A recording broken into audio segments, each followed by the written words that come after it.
अब अगर किसी को वसीयत करने वाले की तरफ से किसी वारिस की तरफदारी या हक तलफी का अंदेशा हो, तो अगर वो वसीयत को बदलकर वारिसों में सुलह करा दे तो उस पर कुछ गुनाह नहीं।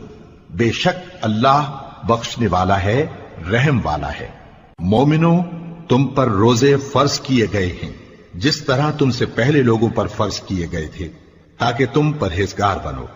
रोजों के दिन गिनती के चंद रोज हैं, तो जो शख्स तुम में से बीमार हो या सफर में हो तो दूसरे दिनों में रोजों का शुमार पूरा कर ले। और जो लोग रोजा रखने की ताकत रखें लेकिन रखें नहीं, वो रोजे के बदले मोहताज को खाना खिला दें। और जो कोई अपनी मर्जी से ज्यादा नेकी करे तो उसके हक में ज्यादा अच्छा है। और अगर समझो तो रोजा रखना ही तुम्हारे हक में बेहतर है। रोजों का महीना रमजान का महीना है, जिसमें कुरान अव्वल अव्वल नाजिल हुआ, जो लोगों का रहनुमा है और जिसमें हिदायत की खुली निशानियां हैं